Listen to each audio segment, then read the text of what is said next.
Hello students, welcome to genius mentor school. आज हम start करने वाले हैं एक नई इंटरेस्टिंग सीरीज, जिस सीरीज में हम साइंस के इम्पोर्टेंट कॉन्सेप्ट्स को समझेंगे और वो समझेंगे हम short yet descriptive and effective manner.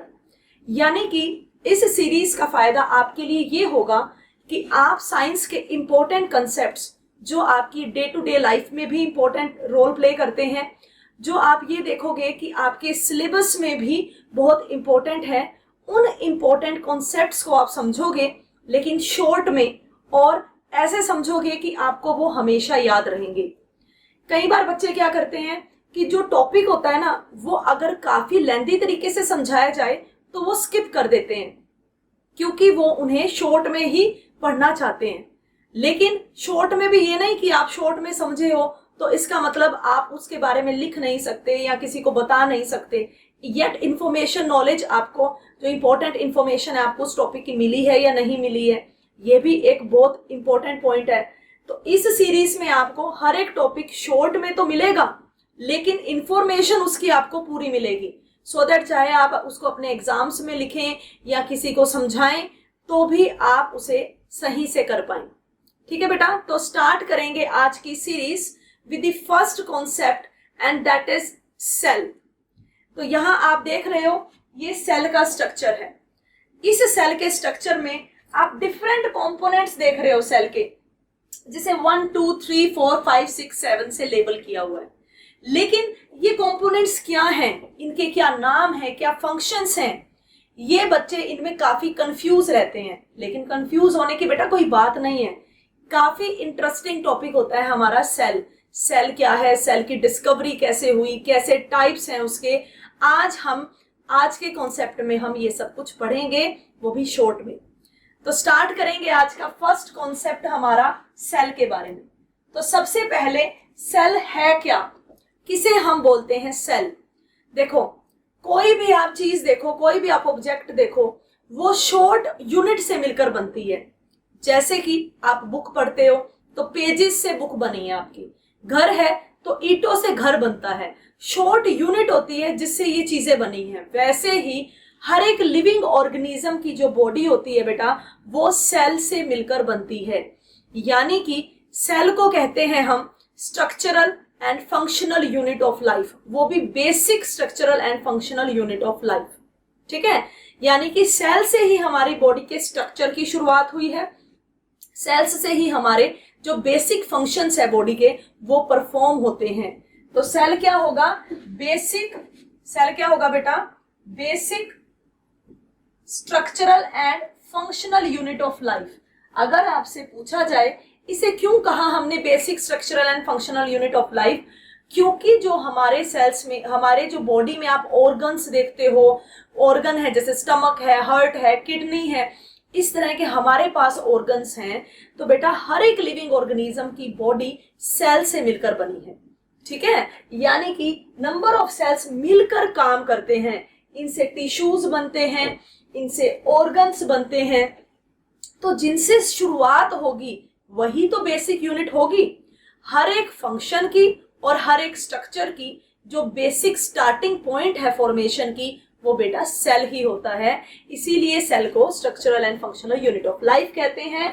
और ये है इसका एक स्ट्रक्चर, सेल का डायग्राम जिसे आप कहोगे बेसिक डायग्राम। ठीक है, तो यहां आप देख रहे हो ये एक सिंपल सेल है, इसकी बाहर आपको बाउंड्री दिख रही है, and this boundary is known as cell membrane. ठीक है, इस बाउंड्री को क्या बोलते हैं हम, सेल मेम्ब्रेन। तो आप इसे क्या लिखोगे, बाउंड्री ऑफ सेल। तो बाउंड्री ऑफ सेल को सेल मेम्ब्रेन कहते हैं। सेल मेम्ब्रेन के अंदर अगर हम देखें तो आपको एक ये अंदर ये दिख रहा है, ये है बेटा न्यूक्लियस।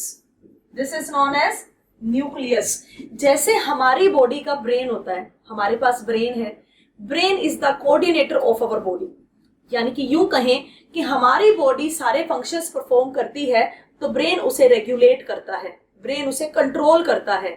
ऐसे ही न्यूक्लियस को बोला जाता है ब्रेन ऑफ सेल। न्यूक्लियस को क्या बोला जाता है, ब्रेन ऑफ सेल। क्योंकि सेल के सभी फंक्शंस को, सेल की सभी एक्टिविटीज को कंट्रोल करता है जो वो न्यूक्लियस होता है। ठीक है, सो सेल के जो न्यूक्लियस है उसे हम ब्रेन ऑफ सेल कहते हैं। उसके बाद आप यहाँ देख रहे हो ये पूरा लिविंग कंटेंट अंदर साइटोप्लाज्म कहलाता है। ठीक है, क्या कहलाता है? साइटोप्लाज्म। साइटोप्लाज्म ही होता है जिसके अंदर सभी प्रकार की मेटाबॉलिक रिएक्शंस या यूं कहो सभी की सभी प्रोसेसेस साइटोप्लाज्म में होती है। और उसके बाद आपको यहाँ पर बहुत सारी ऑर्गेनेलीज दिख सकती हैं। जैसे एक ऑर्गेनेली का एग्जांपल है माइटोकॉन्ड्रिया। ये ऑर्गेनेली क्या होती हैं ये हम आगे डिटेल में पढ़ेंगे। लेकिन ये जो तीन आपको बताए हैं, साइटोप्लाज्म, न्यूक्लियस और सेल मेम्ब्रेन, ये तो बेटा हर एक सेल में मिलता है, चाहे वो कोई भी सेल हो उसमें ये बेसिक चीजें मिलेंगी। तो ये है सेल, यानी कि basic structural and functional unit of life. उसके बाद नेक्स्ट हमारे मन में सवाल आता है कि सेल की डिस्कवरी किसने की होगी? कौन था वो जिसने सेल की डिस्कवरी की? ठीक है, तो वो जिन्होंने सेल की डिस्कवरी की, ही वॉज रॉबर्ट हुक। ठीक है, ही वॉज रॉबर्ट हुक। जिन्होंने सबसे पहले सेल की डिस्कवरी की वो रॉबर्ट हुक हैं। रॉबर्ट हुक के बारे में अगर आप पहली बात लिखोगे तो क्या लिखोगे? That discovered by Robert Hooke the discovery of cell. Cell की डिस्कवरी करने वाले रॉबर्ट हुक थे। लेकिन इन्होंने सेल की डिस्कवरी की कैसे? रॉबर्ट हुक ने खुद से एक सिंपल माइक्रोस्कोप बनाया था, क्योंकि उस समय पर माइक्रोस्कोप, जो आज आप स्कूल्स में माइक्रोस्कोप देखते हो, हायर क्लासेस में और आप देखोगे, तो कहने का मतलब है जो माइक्रोस्कोप आज है वो तब नहीं था। इन्होंने खुद से एक सिंपल माइक्रोस्कोप बनाकर उसमें जो है ऑब्जर्व किए थे कॉर्क के सेल्स। ठीक है, so he was the first scientist. तो ये पहले साइंटिस्ट थे बेटा जिन्होंने सेल को ऑब्जर्व किया था with the help of simple microscope. बिल्कुल सिंपल माइक्रोस्कोप था जिनमें इन्होंने जो है सेल को देखकर सेल की सबसे पहले डिस्कवरी की थी। वो सिंपल माइक्रोस्कोप किन्होंने बनाया था? सो रॉबर्ट हुक ने ही वो सिंपल माइक्रोस्कोप बनाया था। और उसमें उन्होंने किसके सेल देखे? तो उन्होंने कॉर्क का सेक्शन लिया। कॉर्क बेटा प्लांट से ऑब्टेन की जाती है। ठीक है, तो कॉर्क का उन्होंने सेक्शन लिया और उसे उन्होंने सिंपल माइक्रोस्कोप में देखा, तो उन्हें कुछ इस तरह का स्ट्रक्चर दिखा।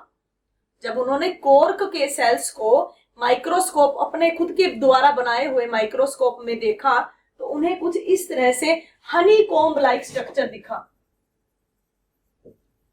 हनी कॉम्ब लाइक स्ट्रक्चर दिखा। मधुमक्खी के छत्ते में जैसे होल्स होते हैं ना छोटे छोटे, वैसे। और उन्होंने उस एक छोटे छोटे होल को ही क्या बोला? सेल। हर एक होल को उन्होंने क्या बोला? सेल बोला।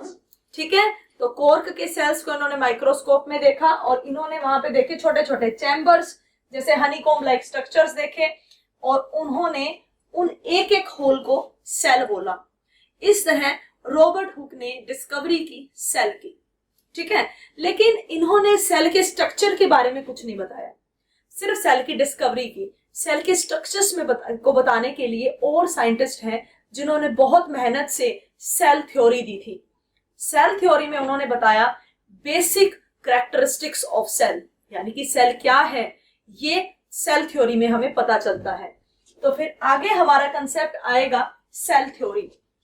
लेकिन सेल थ्योरी से भी पहले बेटा एक चीज आप नोटिस करें, हम जो पढ़ रहे हैं सेल, उस सेल को हम देखते हैं तो देख पाएंगे माइक्रोस्कोप से, क्योंकि सेल्स बहुत छोटे होते हैं। आप नेकेड आई से ऐसे सेल नहीं देख सकते।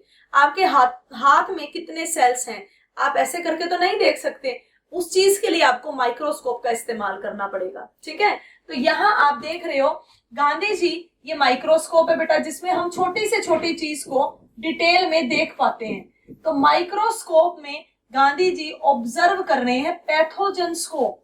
अच्छा, तो फिर ये पैथोजेंस क्या होते हैं? जो हमें कोज करते हैं disease,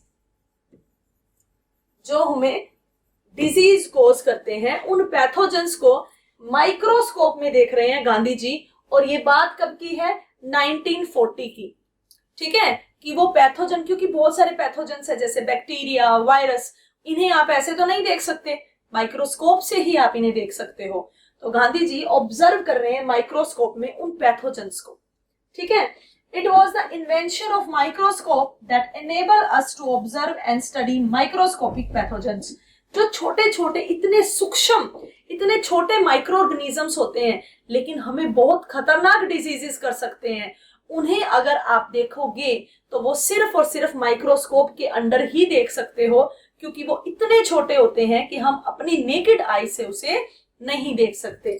this brought about the drastic changes in the field of medicine. और आपको बेटा ये जानकर हैरानी होगी कि मेडिसिन यानी कि दवाइयों या इलाज का जो एक ड्रास्टिक एक अच्छा चेंज आया था हमारे नेशन में, इंटरनेशनली भी, वो आया था माइक्रोस्कोप की डिस्कवरी के बाद. क्योंकि माइक्रोस्कोप की वजह से ही हमने पैथोजेंस को देखना शुरू किया, उनकी स्टडी की, कैसे उनको खत्म कर सकते हैं, कैसे उनका इलाज कर सकते हैं, कैसे दवाइयां बन सकती हैं. ये माइक्रोस्कोप की डिस्कवरी के बाद ही चीजें, इन्वेंशन के बाद ही चीजें स्टार्ट हुई. ठीक है. So such instrument enabled us to overcome the limitation of vision and bringing diseases that the world dread under control. यानी कि ऐसे इंस्ट्रूमेंट्स की इन्वेंशन के बाद ही बेटा हम पैथोजेंस की स्टडी कर पाए, पैथोजेंस को कंट्रोल करने के बारे में जान पाए.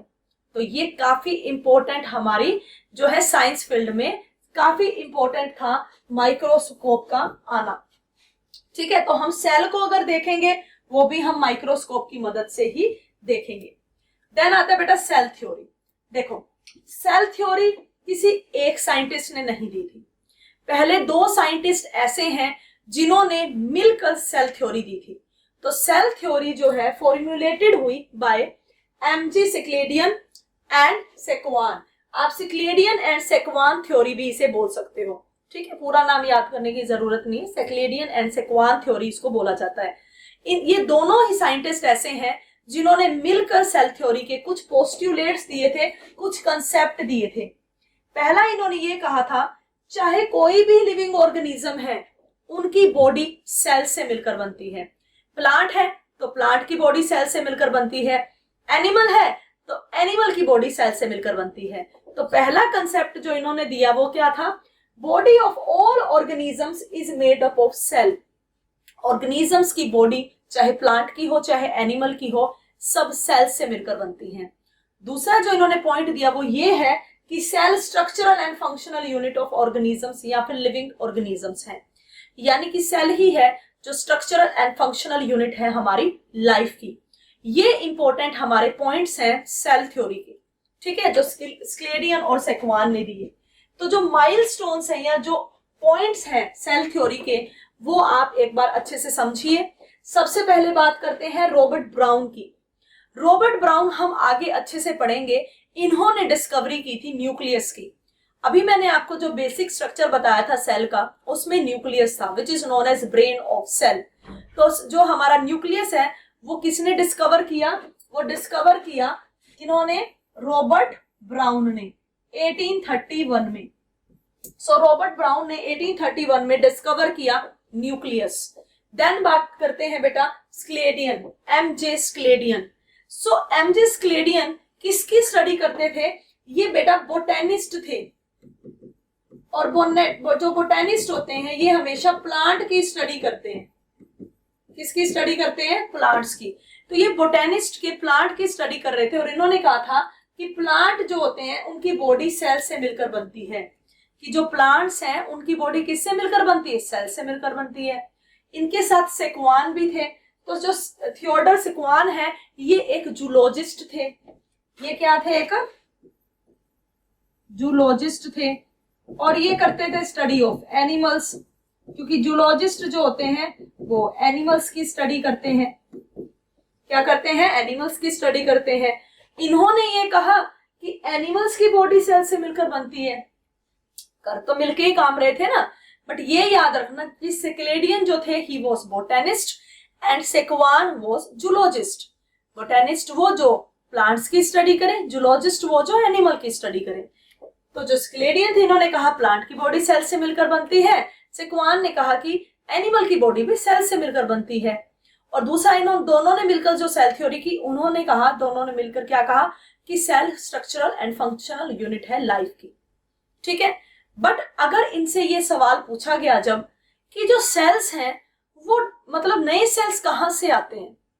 जैसे सेल्स हैं किसी के पास, किसी लिविंग ऑर्गेनिज्म की बॉडी में सेल्स हैं, ये बात तो क्लियर हो गई, लेकिन वो सेल्स से नए सेल्स कैसे बनते हैं? ठीक है, नए सेल्स कहां से आते हैं? इस क्वेश्चन का जवाब ये दोनों नहीं दे पाए, इसीलिए यहां पर एक और साइंटिस्ट आते हैं जो इनके इस क्वेश्चन का आंसर देंगे, एंड ही वाज रुडोल्फ विर्कोव। ठीक है, रुडोल्फ विर्को जो साइंटिस्ट है, ये इसी क्वेश्चन का आंसर देते हुए इन्होंने ये कहा कि जो प्री एक्सिस्टिंग सेल्स होते हैं, जो पहले मौजूद सेल्स हैं, प्री एक्सिस्टिंग सेल्स हैं, उन्हीं से ही न्यू सेल्स बनते हैं जब वो डिवीजन करते हैं। इन्होंने क्या कहा कि जब जो भी प्री एक्सिस्टिंग सेल्स हैं, जो पहले से एग्जिस्ट कर रहे हैं सेल्स, वो जब डिवाइड करते हैं तो उनके डिवीजन से ही नए सेल्स बनते हैं। ये भी ऐड हो गए फिर सेल थ्योरी में। तो एक जो स्क्लेडियन, सेक्वान और विर्को, रुडोल्फ विर्को, तीनों ने मिलकर मॉडर्न सेल थ्योरी दी, जिनमें तीनों के ही पॉइंट्स ऐड होंगे। All plants bodies made up of cells, ठीक है, all animals bodies made up of cells, cell is the structure and functional unit of life, and the new cells come into life from the pre existing cells. ठीक है, so when pre existing cells divide, उन्हीं से ही नए sales आते हैं, बनते हैं। ठीक है बेटा, तो ये है आज का हमारा शॉर्ट कंसेप्ट, जिसमें हमने पढ़ा सेल क्या है, सेल की डिस्कवरी क्या है और सेल थ्योरी क्या है। आई होप आपको ये कंसेप्ट अच्छे से समझ में आया होगा। इसी तरह के अच्छे अच्छे जो आपके इंपॉर्टेंट कंसेप्ट्स हैं समझने के लिए ये सीरीज जरूर फॉलो करें। Thank you so much.